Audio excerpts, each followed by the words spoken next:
the way and hard work is the solution. Good evening everyone. I feel privileged to welcome today's guest, Dr. Aquil Busrai. Dr. Aquil Busrai has 40 odd years of experience in the industry. He has worked in various HR roles with Unilever in Kenya and India and was the Executive Director HR Motorola for Asia Pacific countries. He worked with Shell Malaysia as Director Human Resources and Managing Director of Shell People Services Asia. His last corporate assignment was with IBM India Limited as Executive Director Human Resources. He is currently the CEO of Aquil Busrai Consulting. Sir graduated in Commerce with distinction. He obtained his MBA from XLRI, where he was awarded the J.M. Kumarappa Gold Medal for ranking first. He later secured LLB degree and an advanced diploma in training and development. A university rank holder, he was honored with the Balaji Gold Medal for academic excellence. He was awarded PhD in April 2012. Sir has been actively associated with management movement in India, having been the president of Delhi Management Association and the vice chairman for All India Management Association Northern Region. He is also on the National Council of CIL and ISTD and on the board of several educational institutes and corporates. He was awarded the Pathfinder Award by National HRD Network for being selected as the Outstanding Seasoned HR Professional. Last year, he was adjudged among the most powerful HR professionals in India at the Asia Pacific HRM Summit in Singapore. He was also bestowed Lifetime Achievement Award at Top Rankers Meet in Kuala Lumpur. At a national convention in November 2012, National HRD Network honored Sir with the Lifetime Achievement Award. He is a fellow of All India Management Association and the past national president of National HRD Network. Sir is a keen student of non-verbal communication and is authoring a book on body language. He is an ardent wildlife enthusiast and a serious wildlife photographer. Today, Sir is going to address us on the topic, the power of one. Sir, now I request you to please illuminate the eagerly awaiting audience. Thank you, sir. It's a privilege to be back in Balaji Institute. Balaji, long-time friend, fellow professionals, and I would call everybody fellow professionals because we never stop being professionals, we never start being professionals. Thank you for inviting me, sir, once again. When I came in, pretty Sundar was my host, was it? Right? And the lady, Linda? So I asked her, I said, what are you guys doing in terms of career and how is it looking in terms of placement? Because there's one thing that is very popular over it. And both of them said, sir, now the future looks very bright. You agree? So I met Colonel Bala and said, sir, how is it going now?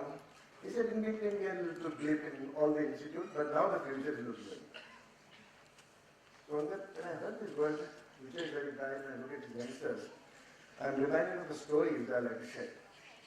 There were at least two donkeys. One donkey belonging to the dhoni, the washerman, and the other donkey belonging to the person who makes pots. What's it called? Kumar, right? And these two donkeys were exchanging notes at the riverside as to how's life treating them. The Kumar's donkey was complaining the life is very tough. Long working hours, very little food, master is very unkind, beats me up. In short, he said, I'm leading a life of a donkey. The other donkey is now died with him. And he said that it's not very different, long working hours, you go out, stand in the sun in the riverside, forget love and affection, I don't get even enough food. He also beats me up, but I'm not complaining. So the first donkey was a bit curious, so how come both in the same situation and you feel life is different? So the second donkey replied that life is different because the future is very bright. And that's how the story came to my mind. So he asked me to elaborate. He said, you see this washerman, he has a very good-looking daughter, very attractive. And every time he gets annoyed with her, he says, young lady, you better watch out, or one day I'll get you married to this donkey. So, whether you are a washerman's donkey, or whether you are a donkey belonging to Kumar, at the end of the day, we all end up being a donkey one way or the other. is as to how we look at life. Can I have the remote, please? Is as to how we look at life and how's life treating us that makes a difference in our way of treating ourselves. And the Tripathi is there. He made a presentation on how the mind works. What I'm going to share with you in the next 35 minutes is what you, as individuals, can do to yourself. I'm not going to give lectures, no Gyan sessions. I'm not making people think, when will we get over? One more, keep a smiling face for the next speaker. They're still waiting more. How many more will come in? So I'll share with you my perspective on power of one. Here's my first premise. That each one of us can make a difference. Provided there's a big word called if we want to. So a small word. If gives you a choice to make or not make a difference. And that's the choice you make yourself. And I'll elaborate on my thought that only if you want to make a difference can you make a difference. Let's watch this. You attended the sound of that. Sound got that?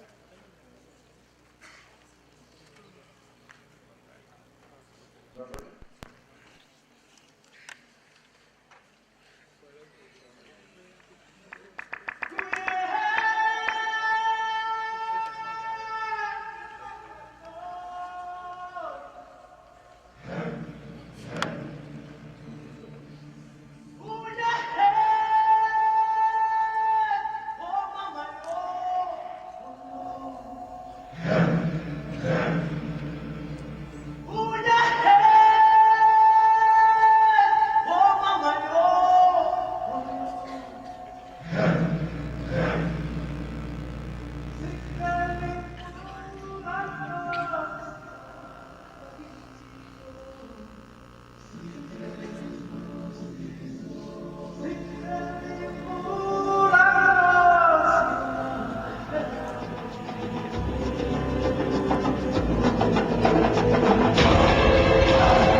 Self-doubts.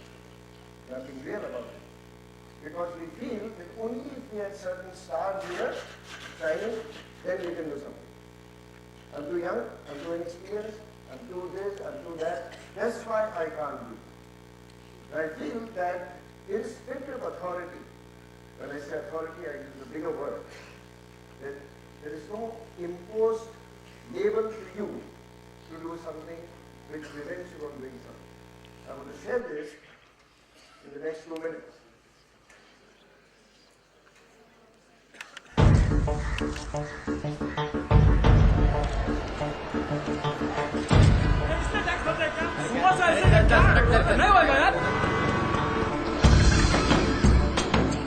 Sir आपके लिए उस पार car का इंतजाम किया है sir आइए sir चल चल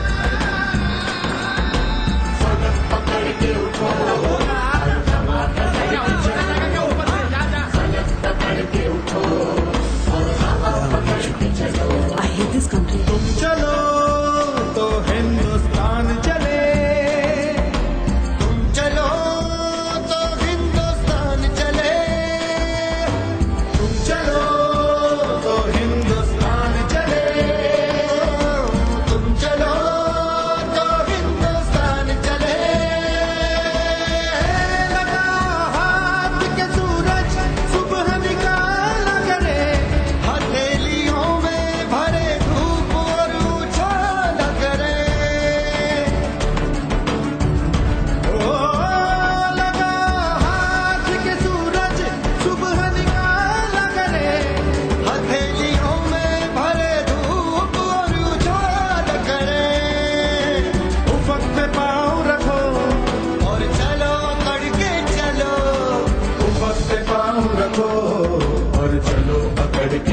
फलक पकड़ के उठो और हवा पकड़ के चलो, फलक पकड़ के उठो और हवा पकड़ के चलो।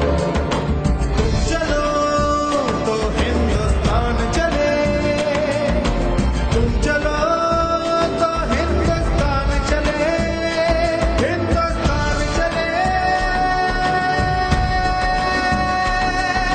चलो One of my favorite tips. In 2 minutes, it teaches you everything about your ability or inability to do something. Did the boy understand? Was it his job to do it? Was he required to do it? He could have written like everybody else. What drove him to do something? Something. Anything. What drove him? He knows he doesn't have strength. He knows he doesn't have ability to do that. There's something inside his mind that I must do something. And I don't need authority or anything else. If I make an effort, something will happen. I'm being very serious about this. This is the mindset that we have. And we cage ourselves in with lack of something, either skill, experience, or even mindset. So what does he do and what happens next? Who joins him first? Children, why? There's nothing to lose. It's fun. No caged by boundaries that, oh, we can't do it. Nobody goes and says, don't do it, it's impossible. What do others do then? If these kids are doing it, time will do something. Right? He is not constrained by constraint. Are we together? Raising your mind. Do you feel constrained about anything? Lack of experience, lack of knowledge is not to be forgiven. If you don't have lack of knowledge, don't think you invent it. But the mindset of what prevents from doing, actually prevents from doing. Any particular message you pick up from video, anyone? Just short one? It really feel nice? Sorry? Initiative. And what was driving that initiative? His will. That he has a deep, strong belief, his will to do something, and that he takes the initiative. You saw in the end what happens? He's done his job. Does he wait for Dalia? Doesn't. It might wait time to carry on his life. How many of us wait for accolades? How many of us wait for the applause? And how many of us wait for encouragement from outside sources? Where is my promotion? Where is my medal? Where is my applause? And if you don't get them, we say, oh, we have not succeeded. It's all within you. That's why the whole starting point was power of one, which is you as an individual. But again, when you want to believe in yourself, the people around you, including you, sometimes you feel that you can't do it. You're skeptical. You're not capable, or you are not likely to succeed. The fear of failure. Sometimes you feel I should not try this because I might fail. Nobody wants to fail. And when you stop yourself from even trying, then you are a victim of your own skepticism. So without giving any connotation to what skepticism is all about, if you feel you have the will to do it, then it's a good thing to step out and actually do it. Let's see how it works in real life.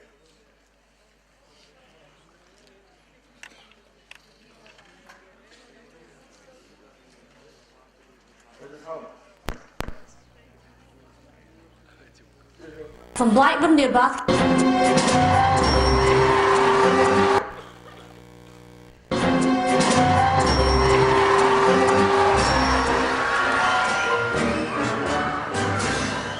Alright, what's your name, darling? My name is Susan Boyer. Okay, Susan, and where are you from? I'm from Blackburn near Bathgate, West Lothian. That's a big town. It's a sort of collection of villages. That's a thing, yeah. And how old are you, Susan? I am 47. And that's just one side of me.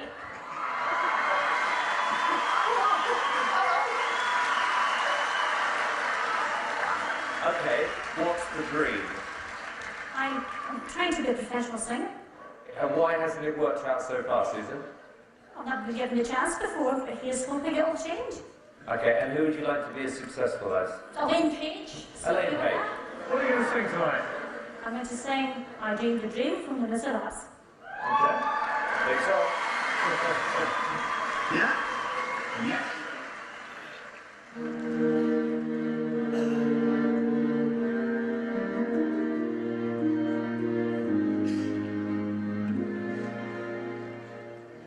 I dreamed a dream in time gone by.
Susan Pierce.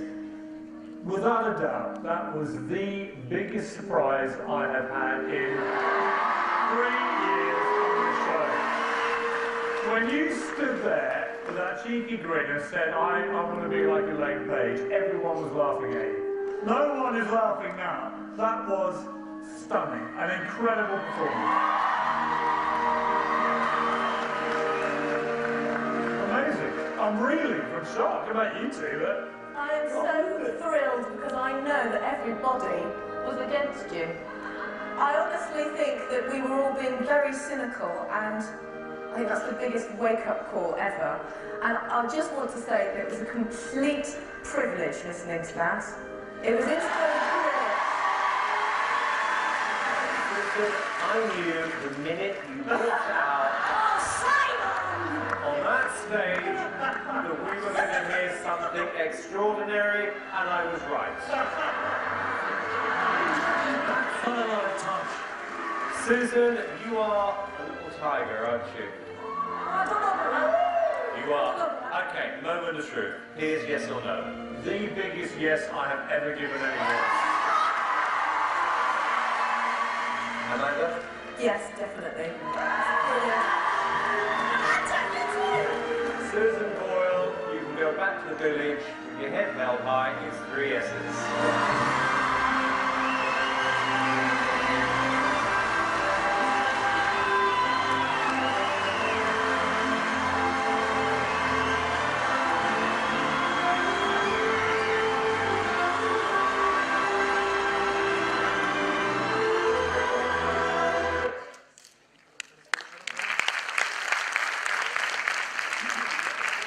how many times have we felt like Susan Boyle, not like her, sorry, how the audience looked at Susan Boyle. She doesn't look like the person to win a talent contest. 47, skeptical, eyebrows raised as she walks on the stage, right? A girl in blue sweatshirt looks at heaven and says, oh my God, what are you going to be suffering? So what is the preconceived notion? It's the outward perception of that singer that shapes people's opinion that, oh, she doesn't look like she will deliver. Skepticism. What is one thing that is missing in Susan Boyle, the singer? Skepticism. I will do it. Will to do it. Ability to do it. See the second part. Skill to do it. Not afraid of putting that skill and ability and will to test and say, I will go on the stage when nobody expects a 47-year-old to win the talent contest. And what happens in the first few notes that she sings? Everybody's surprised. Jaws drop, eyebrows raised, but now positively. She didn't expect. When you go out in the world, when you go for interviews, when you go for jobs, a lot of people will have the skepticism look at you. Your friends will be skeptical. Some of your seniors will be skeptical. Are you sure you want to go for the big job? Are you sure you want to go for this job? Want to go for this smaller job? Sudhani used the word what? Dream meeting? Where is Sudhani? Is he left? I thought you left. Are you still dreaming or just put us like that? You are dreaming. Dreaming is not about just dreaming. Dreaming is about having faith in yourself. And that's why you got to work on one thing that you can't do alone anymore. There's a time when you used to go to recruit, you used to look at skills of individual brilliance. And my senior colleague sitting here will help me out. So can you increase the sound, please? I can't hear myself. And we would look for individual brilliant people. Look at last 2 decades of hiring. Brilliance is required. Individual brilliance is required. But ability to work with others is at a premium now. Because the world is shrinking, it has become global. And the ability to deliver total result is more important than some brilliant spark coming up and then just taking away pretty fast. Let's look at this. What happens when you use the power of a team and how it affects the end results.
one set of words that appeal to me most, or to you.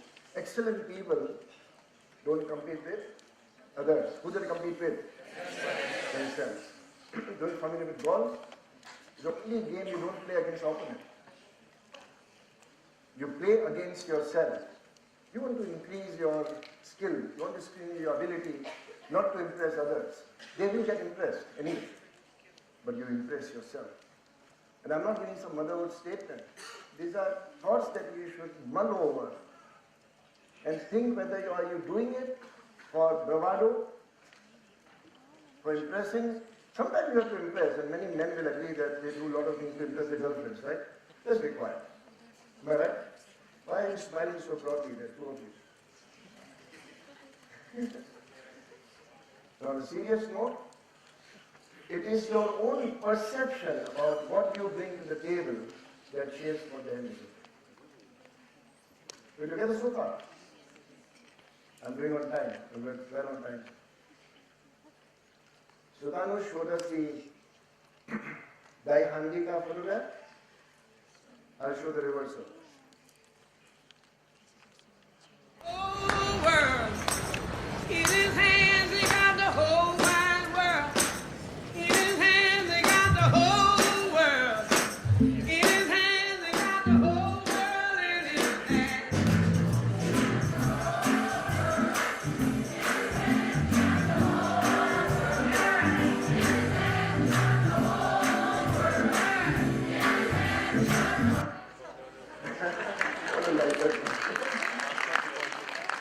But the important thing is that when you are going to the corporate world, you are the future leaders.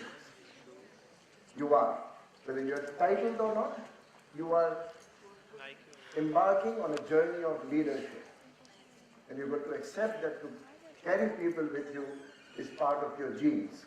If you don't do that, however good technical you are, however good marketeer you are, however good HR guy you are, at the end of the day, your success depends on leading people.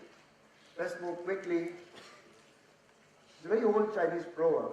I don't know, it seems like only Chinese have all the good proverbs. Right? First step starts, 1,000-mile journey starts with first step. Everybody knew that. I don't know why Chinese got the credit for that. But this is an important part, and that you must practice in the campus onwards, while in the campus and continue to have it. Well, it was one time good to plant a tree 25 years ago, but if you miss the opportunity, then the next thing to do is do it now. So what you have not learned, what you have not acquired, oh, I wish I had done that, I wish I had done that, I wish I had done it earlier, is a good excuse, good alibi. If you have not done this, good time to do it now. This is all about renewing yourself. While in the campus, you're flooded with assignments, books, submissions.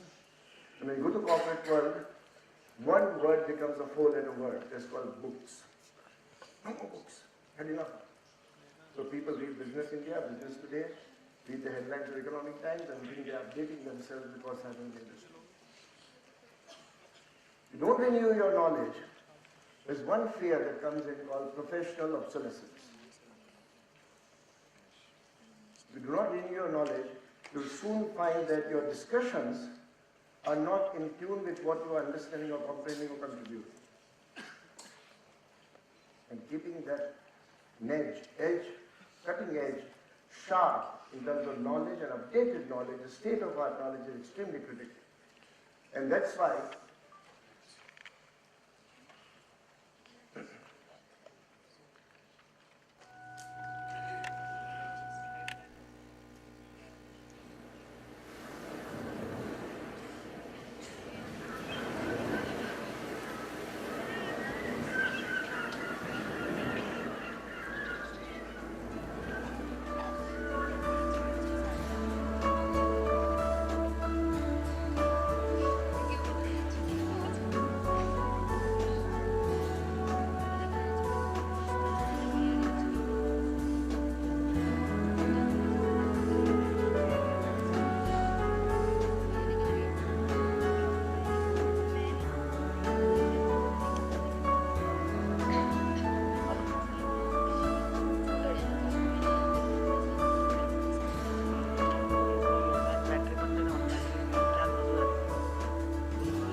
knowledge as power, knowledge as the basis of success, the foundation to succeed is important. Not knowledge that you acquire to just get a job. Many people feel that getting a job is the end of the journey. And all of us tell, and all of us pass through the schools thinking that once you get a job, thank God the struggle is over. Now it's only purposes, which car will I get, will I get the next promotion, whatever certificate I get. But the journey starts, if you want to continue in today's world. Earlier, what was the pattern of promoting people to senior level? Age, experience, and knowledge combination. So people with grey hair or no hair became organizational leaders. Today, there's another aspect that has come into play is not managerial skill, but techno-managerial skill. How much are you at home with technology? And research has shown 96 to now is how many years? 20, how many years? 18, 19 years? That in this 18 years or 19 years, average age of the business leaders, department head level included, has fallen down by 11.1 years in India. For simple reason, technology has changed, and many leaders have got stagnated with past technology. How many times have you heard people at home, senior people in age, say that, oh, when my TV comes out, I call my son or my grandson to fix it. And they take pride in that. Why? Because I can't cope with technology. There are still people, and we heard that surrounding the other day, the people who get their emails printed, director level, executive level, and dictate answers. Because they feel sitting on keyboard is not my job. How many of you are familiar with toys and gadgets? How many of you are on Twitter? Facebook? LinkedIn? WhatsApp? What was it? How come the first row is not raising his hand? They're not on WhatsApp. They are the people with no hair or grey hair, but a lot of experience and knowledge and wisdom. But of course, they must be on Twitter, and I'm sure they must be on LinkedIn. What's the point I'm making? We've got to have updated knowledge of technology. Play with toys. Have you seen youngsters when they buy a new phone, a smartphone or a dumb phone? Nobody looks at the manual anymore. Why? It's instinctive to say, if I press this, let me see what happens. People are comfortable with technology, and they absorb technology, adopt technology. The point here is that you've got to believe in yourself and not have others believe in you only. Your mother will always believe. Your father will always believe. Most of your teachers will always believe in you. Your placement officer will always believe in you. Who is the placement officer here? Thank you.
have people around us who give us the push for our business.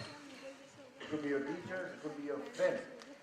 Find somebody who takes you out of the comfort zone and says, you know, you have the ability, objectively, you have the skills, you have the knowledge, go for it. I find this very powerful for simple reason. There are people who hold us back, skeptics. Don't take a risk. If you don't take risk, you will not take. Time to stretch out. There's a one word there, that what is the sense of being an eagle if you can't fly very high? Couple of thoughts, only very couple of thoughts since I'm on 3 months to go. Talk of campus call. This was my brief that talk about campus to call, but to corporate.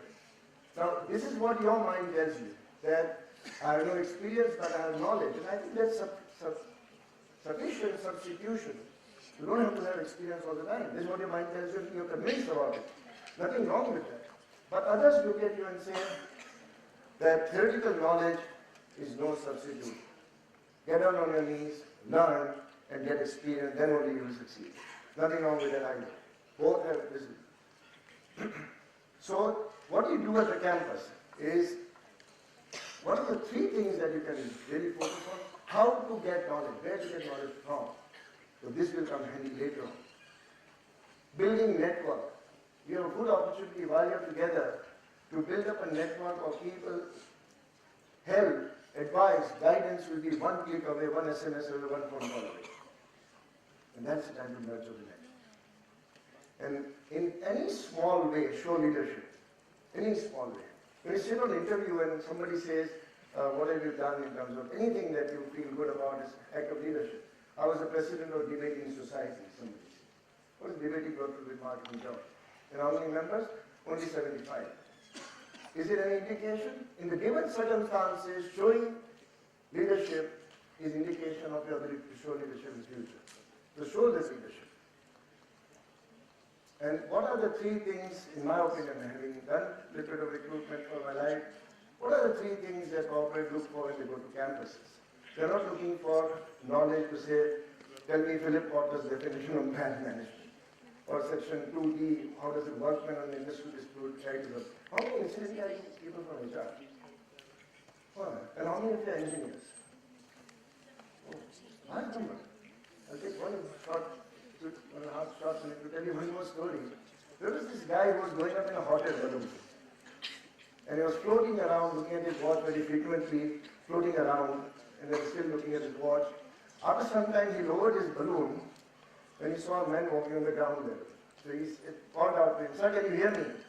I need some help. So the man on the ground said, yes. How can I help you? I can hear you clearly. So the man in the balloon asked, can you tell me, sir, where am I? Because I'm lost.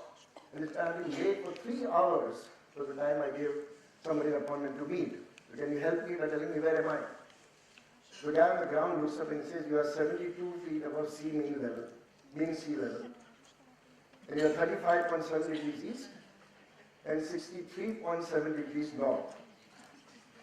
So the man in the balloon scratches and says, oh, that's very accurate information, very precise. A lot of data, but how does it help me? I'm still lost. Incidentally, are you an engineer by training? He asked the man on the ground. So the man on the ground said, yes, actually I am, but how did you guess that? So he replied, he said, because you have a lot of data, you have a lot of information, a lot of statistics, but of very little value. Doesn't solve any problem. Anyway, thank you very much. And he was going, and the man on the ground said, wait.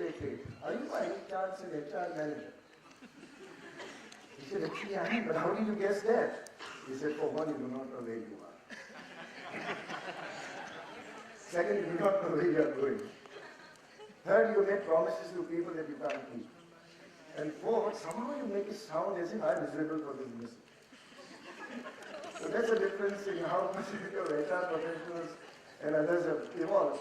But what are the 3 things, very quickly, I'll put it in a brief acronym of CAR. Capacity of mind. Organizations are looking for how your mind absorbs, assimilates and uses information and puts the dots together. Very quickly, how are you good at absorbing? How are you good at analyzing the data? How are you good at making sense of nonsense? And how are you going to use your perspective? Second is the application of knowledge. Are you able to really apply that, or you theoretically learn something, forgot about it? So that was 1 year ago I learned. Or are you able to apply something in your life? When you do your summer training, that is the time you must experiment. How much of them, what you have learned is done, or how much of it you apply? So that is the test of your tenacity to, and relationship quotient. Relationship is not outdated as yet. And relationship is not this lovey-dovey, hi, hello, let's go for meal, send WhatsApp jokes. Relationship is about working with others and having a relationship built on trust, or just friendship, or ability to depend on each other, interdependence.